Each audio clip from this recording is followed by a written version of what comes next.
Next प्रश्न देखते हैं। नेक्स्ट प्रश्न में क्या है, दिया है ये त्रिभुज पी क्यू आर है और त्रिभुज पी क्यू आर में यहाँ जो डीई है, डीई पैरेलल है ओ क्यू के और डीएफ पैरेलल है ओ आर के। और देखा, डीई पैरेलल है ओ क्यू के और डीएफ पैरेलल है ओ आर के, तो सिद्ध करना है कि ईएफ पैरेलल है क्यू आर के। ये ईएफ पैरेलल है क्यू आर, ये पैरेलल है इसके, ये पैरेलल है इसके। सिद्ध करना है कि ईएफ पैरेलल है क्यू आर के। तो यहां पर उपपत्ति में लिखेंगे, जो दिया है वहीं से तर्क प्रस्तुत करेंगे। लिखेंगे कि चूंकि डीई पैरेलल है ओ क्यू के, तो यहां देख लीजिए, ऐसा शुरू में नहीं लिखेंगे। ये देखें कि डीई पैरेलल ओ क्यू किस त्रिभुज में है, त्रिभुज पी क्यू ओ में, त्रिभुज पी क्यू ओ में, त्रिभुज पी क्यू ओ में क्या है, त्रिभुज पी क्यू ओ में है डी पैरेलल ओ क्यू। अगर है तो इस त्रिभुज में डी पैरेलल ओ क्यू है, तो परिणाम हमको क्या मिलेगा, थेल्स प्रमेय से पी बटे ई क्यू, पीई बटे ई क्यू बराबर पीडी बटे डीओ हो जाएगा, पीडी बटे डीओ हो जाएगा। समीकरण नंबर 1 कहां से, यह थेल्स प्रमेय से। तर्क जरूर देंगे थेल्स प्रमेय से। अब त्रिभुज पी ओ आर में देखा जाए, अब त्रिभुज पी ओ आर में, त्रिभुज पी ओ आर में क्या पता है हमको, डीएफ पैरेलल ओ आर, तो उसे लिख देंगे डीएफ पैरेलल ओ आर। इसलिए डीएफ पैरेलल ओ आर हो गया तो क्या हो जाएगा, पीएफ बटे एफ आर, पीएफ बटे एफ आर बराबर पीडी बटे डीओ हो जाएगा, पीडी बटे डीओ। समीकरण नंबर 2, और यह भी थेल्स प्रमेय से ही है। अब समीकरण 1 और 2 को तुलना कर लें अगर, तो हमको क्या मिलेगा, समीकरण 1 और 2 से देखिए, समीकरण 1 का जो राइट हैंड साइड है पीडी बटे डीओ है, समीकरण 2 का राइट हैंड साइड ये भी पीडी बटे डीओ है। तो इन दोनों समीकरणों के अगर राइट हैंड साइड बराबर हैं तो लेफ्ट हैंड साइड भी आपस में बराबर हो जाएंगे। तो क्या हम लिख सकते हैं, 1 और 2 से पीई बटे ई क्यू बराबर पीएफ बटे एफ आर हो जाएगा, पीई बटे ई क्यू बराबर पीएफ बटे एफ आर हो जाएगा। अब यहाँ हमको तो सिद्ध करना है कि ईएफ पैरेलल है क्यू आर के, तो ये कैसे मिलेगा हमको। अब बड़े वाले त्रिभुज में देखा जाए, त्रिभुज पी क्यू आर में, त्रिभुज पी क्यू आर में क्या मिल गया हमको, अभी अभी मिला समीकरण नंबर 3 से, पीई बटे ई क्यू, पीई बटे ई क्यू बराबर पीएफ बटे एफ आर। ये कहां से, समीकरण 3 से। अभी भी सिद्ध किया गया है, इसको दिया नहीं है, सिद्ध किया गया है। तो पी, अब देखिए त्रिभुज पी क्यू आर में अगर पीई बटे ई क्यू हो और पीएफ बटे एफ आर हो तो क्या होगा, निसंदेह क्या हो जाएगा, ईएफ पैरेलल क्यू आर के हो जाएगा। ये कहां से, थेल्स प्रमेय का विलोम, थेल्स प्रमेय का विलोम से। अब थोड़ा सा कंफ्यूजन हो रहा होगा, प्रीवियस वीडियो में इसका सिद्ध भी किया गया है, पूरा बहुत बेहतरीन तरीके से चर्चा भी किया गया है। तो आप इसको एक बार देख लीजिए, यहाँ दिखा दिया जा रहा है। ये थेल्स प्रमेय क्या है, थेल्स प्रमेय का विलोम क्या है। ये है, मानिए कि त्रिभुज ABC है और BC के समांतर रेखा खींचा गया है D, तो हमको क्या मिलेगा, AD बटे DB बराबर AE बटे EC। बार बार इसको तैयार कर लीजिए। AD बटे DB बराबर AE बटे EC हमको मिल जाएगा। कब, जब DE समांतर BC के हो। ये थेल्स प्रमेय है। इसका विलोम क्या हो जाएगा, अगर मान लिया कि यहाँ पर भी त्रिभुज ABC ही है और यहाँ कोई रेखा DE खींची गई है, ये नहीं मालूम है कि समांतर है, ये मालूम है कि DE कोई रेखा है जो AB और AC को क्रमशः D और E पर काटती है। लेकिन इसका एक परिणाम हमको पता है, क्या, AD बटे DB बराबर AE बटे EC हमको प्राप्त है। तो थेल्स प्रमेय का जो विलोम है उसी के अनुसार ये DE समांतर BC हो जाएगा। मतलब ये है, अगर एक एक लाइन की अगर बात करें, दो शब्दों की अगर बात करें, तो समांतर है तो अनुपातिक है, ये थेल्स प्रमेय होगा। समांतर है तो अनुपातिक है। यहाँ विलोम में क्या है, यदि अनुपातिक है तो समांतर है। तो इस त्रिभुज PQR में ये PE बटे EQ बराबर PF बटे FR, ये भुजाएं अनुपातिक हैं, इसलिए जो EF होगा वह QR के समांतर ही हो जाएगा। आइए प्रश्न नंबर 6 में दिया है AB समांतर PQ, ये त्रिभुज PQR है। प्रश्न नहीं लिख रहा हूं क्योंकि उसमें डबल काम पड़ जाएगा। प्रश्न लिखेंगे फिर भी हमको फिगर बनाना पड़ता है, और फिगर बनाने के बाद से दिया है लिखना पड़ता है, क्या सिद्ध करना है भी लिखना पड़ता है, आवश्यकता है तो रचना भी लिखना पड़ता है, उसके बाद से उत्पत्ति भी देनी होती है। इसलिए प्रश्न लंबा ना हो जाए, इसलिए प्रश्न लिखने की कोई जरूरत नहीं है। ये त्रिभुज PQR है और त्रिभुज PQR में एक त्रिभुज बना है ABC जो OP, OQ और OR भुजाओं पर स्थित है। दिया है कि AB समांतर PQ, ये जो AB है PQ के समांतर है, जो AC है वो PR के समांतर है। तो सिद्ध करना हमको BC समांतर QR। बहुत ही बेहतरीन प्रश्न है, बहुत ही लाजवाब। इसको आप ध्यान से देखेंगे, देखने से नहीं लग रहा होगा कि कहाँ से शुरू करें, लेकिन इसको ध्यान से देखेंगे थेल्स प्रमेय दिखाई देने लगेगा। तो देखिए यहाँ सबसे पहले हम देखते हैं कि त्रिभुज OPQ में ये AB समांतर PQ है, AB समांतर PQ है। तो त्रिभुज OPQ को ध्यान से अगर हम देखें तो उसके अंतर्गत ही PQ के समांतर AB खींच दिया गया है, और थेल्स प्रमेय इसी तरह का है। तो सबसे पहले हम लिखेंगे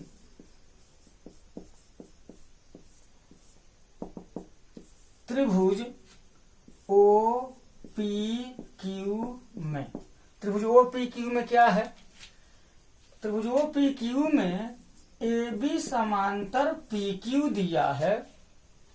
तो इसका परिणाम हमको क्या मिलेगा, थेल्स प्रमेय कहता है कि त्रिभुज OPQ में अगर AB PQ के समांतर है तो OA बटे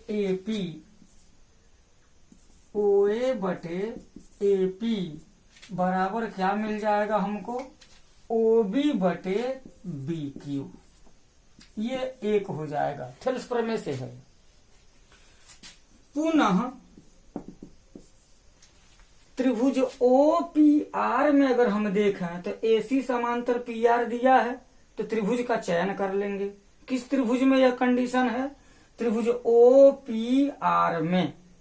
तो त्रिभुज लिखेंगे, त्रिभुज OPR में क्या है, AC समांतर PR, AC समांतर PR। तो क्या परिणाम मिलेगा, थेल्स प्रमेय पुनः लगा देंगे तो OA बटे AP OA बटे AP बराबर OC बटे CR हो जाएगा। OC बटे CR, ये समीकरण नंबर 2 मान लेते हैं। यह भी परिणाम हमको थेल्स प्रमेय से ही मिला है। अब समीकरण 1 और 2 से, समीकरण 1 और 2 से अगर देखें तो क्या मिलेगा हमको। समीकरण 1 का जो बायां पक्ष है OA बटे AP है, समीकरण 2 का जो बायां पक्ष है वो भी OA बटे AP है। तो इन दोनों समीकरणों के दाएं पक्ष भी आपस में बराबर हो जाएंगे। ये हो जाएगा OB बटे BQ बराबर OC बटे CR हो जाएगा। अब हमको ये तो नहीं, इसको 3 मान लिया जाए क्योंकि इसका हम प्रयोग करेंगे। हमको सिद्ध करना है कि BC समांतर QR, BC समांतर QR दिखाना है हमें। तो इसको दिखाने के लिए क्या हमको प्राप्त है, क्या दिखाना पड़ेगा। तो सबसे पहले त्रिभुज OQR में हम देख लें। त्रिभुज OQR में हमको कुछ तथ्य मिला है क्या। हमको मिला है OB बटे BQ, OB बटे BQ बराबर OC बटे CR मिला है। जो तथ्य हम इन त्रिभुजों से निकाले हैं वे तथ्य मिलकर के त्रिभुज OBR के तथ्य हमको मिल गए और उसका अनुप्रयोग हम त्रिभुज OQR के अंतर्गत थेल्स प्रमेय के विलोम के अनुसार करेंगे। कैसे करेंगे। यहाँ त्रिभुज OQR में क्या हमको जो परिणाम मिला है लिख लेते हैं। क्या मिला हमको, मिला है OB बटे BQ बराबर OC बटे CR, यही तो मिला है, यही मिला है हमको। OB बटे BQ बराबर OC बटे CR। और थेल्स प्रमेय कहता है अगर किसी त्रिभुज में कोई रेखा इनकी भुजाओं को अगर समान अनुपात में विभाजित करती है तो वो रेखा तीसरी भुजा के समांतर जरूर होगी। तो OB बटे BQ बराबर OC बटे CR हमें प्राप्त है। कहाँ से प्राप्त है, समीकरण 3 से ज्ञात किया गया है।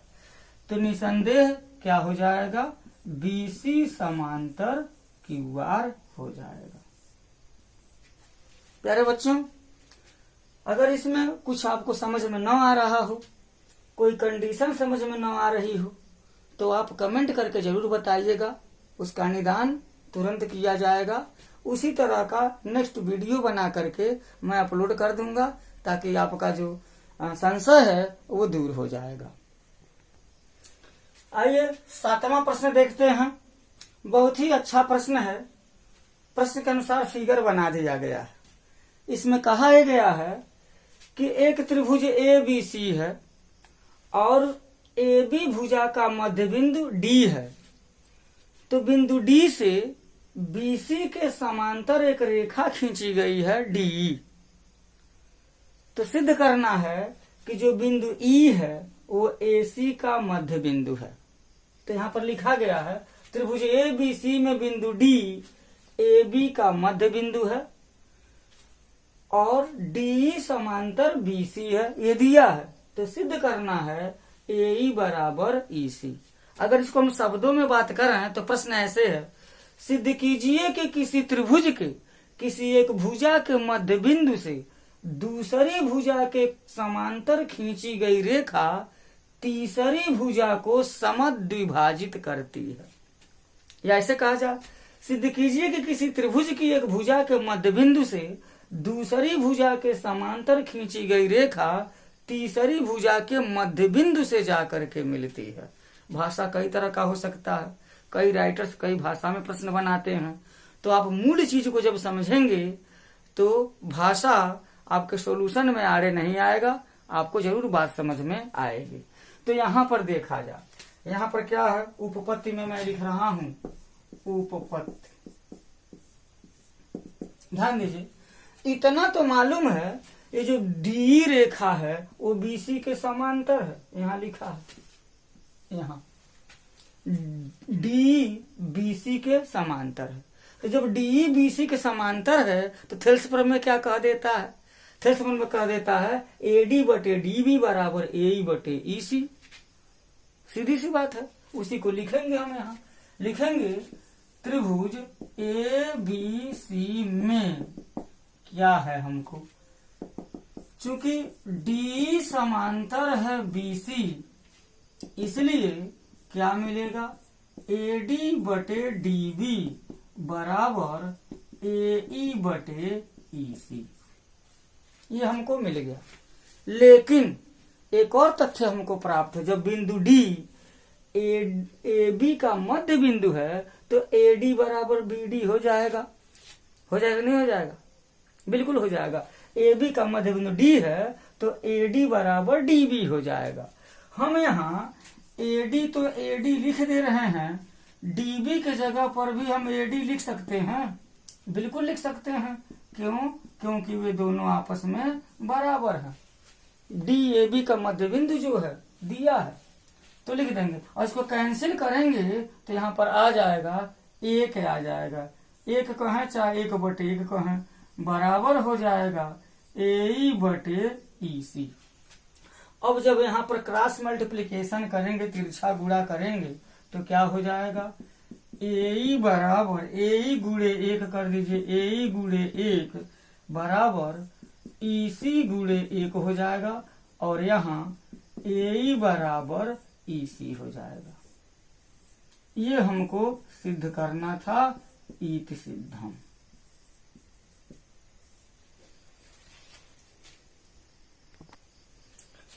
नेक्स्ट प्रश्न है, त्रिभुज ए बी सी में डी का मतलब बिंदु डी ए बी का मध्य बिंदु है, बिंदु डी ए बी का मध्य बिंदु है, तथा बिंदु ई ए सी का मध्य बिंदु है। तो सिद्ध क्या करना है? बिंदु डी और ई को मिलाने से जो रेखाखंड डी बनी है वो डी बी सी के समांतर है, यही सिद्ध करना है। एक बार और देखिए, त्रिभुज ए बी सी के ए बी और ए ई का मध्य बिंदु डी और ई है, ए बी और ए ई का ए सी का मध्य बिंदु क्रमशः बिंदु डी और बिंदु ई है। सिद्ध करना है कि डी समांतर है बी सी के। या यही प्रश्न ऐसे दिया जा सकता है, कैसे कि त्रिभुज सिद्ध कीजिए कि किसी त्रिभुज की दो भुजाओं के मध्य बिंदुओं को मिलाने वाली रेखा तीसरी भुजा के समांतर होती है। एक बार और देखिए, सिद्ध कीजिए कि किसी त्रिभुज की दो भुजाओं के मध्य बिंदुओं को मिलाने वाली रेखा तीसरी भुजा के समांतर होती है। एक बार बताना चाहता हूँ, क्लास 9th में पढ़े होंगे कि सिद्ध कीजिए कि किसी त्रिभुज की दो भुजाओं के मध्य बिंदुओं को मिलाने वाली रेखा तीसरी भुजा के समांतर और उसकी आधी होती है। तो यहाँ पर आधी नहीं सिद्ध करना, सिर्फ समांतर सिद्ध करना, बहुत ही आसान है। थेल्स प्रमेय लग जाएगा, थेल्स प्रमेय का विलोम लग जाएगा। देखते हैं कैसी स्थिति आती है। तो यहाँ उपपत्ति में लिखेंगे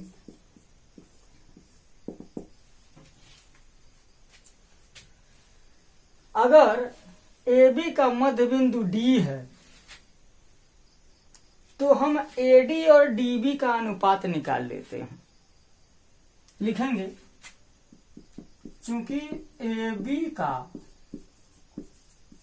मध्य बिंदु डी है, इसलिए क्या हो जाएगा? एडी बटे डीबी बराबर क्या हो जाएगा? या ऐसे कह सकते हैं, मध्य बिंदु है तो इसलिए क्या हो जाएगा? एडी बराबर डीबी तो हो जाएगा। अब एडी और डीबी का अनुपात निकालें। अब एडी बटे डीबी का अनुपात निकालें तो एडी के जगह पर एडी लिख सकते हैं, बीडी के जगह पर भी हम एडी ही लिख सकते हैं। अब ये हो जाएगा एडी बटे डीबी बराबर, एक कैंसिल होकर के एक हो जाएगा, समीकरण नंबर 1। अब यहाँ पर कोई प्रमेय नहीं लगा है, अभी सीधे सीधे लिखा जा रहा है। मध्य बिंदु है तो इनका और इनका अनुपात 1 हो जाएगा, उसको दिखा दिया गया। पुनः यही चीज AC का मध्य बिंदु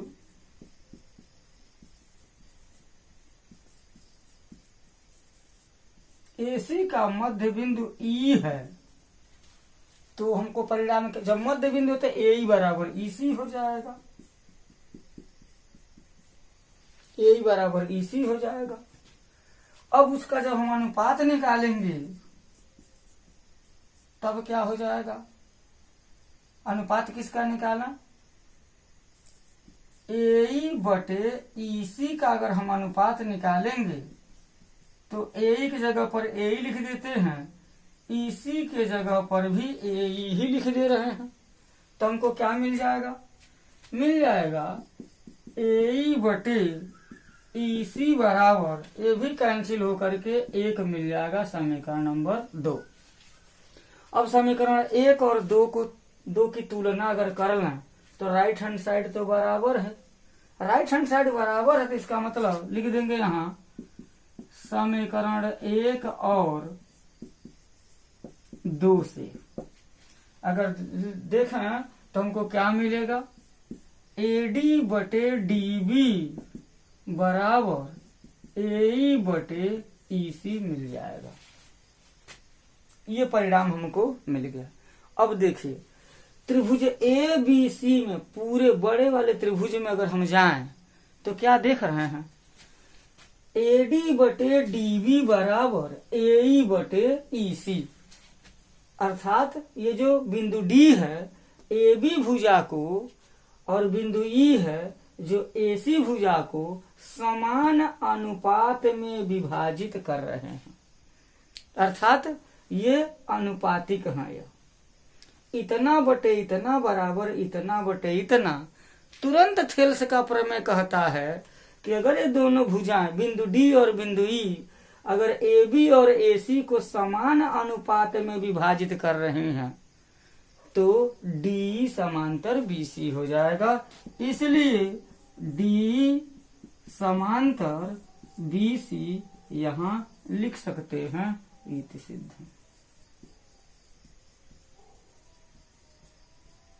ये तर्क क्या हो जाएगा?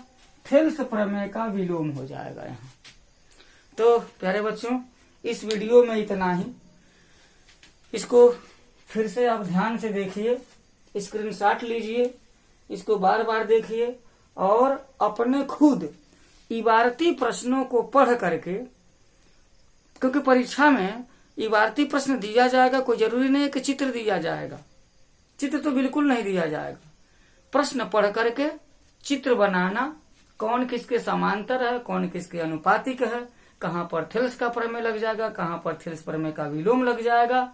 आप इन सबों का ज्ञान प्राप्त करके अन्य प्रश्नों को हल करने की कोशिश कीजिए। आपने वीडियो को देखा, बहुत बहुत धन्यवाद। आपका दिन शुभ हो।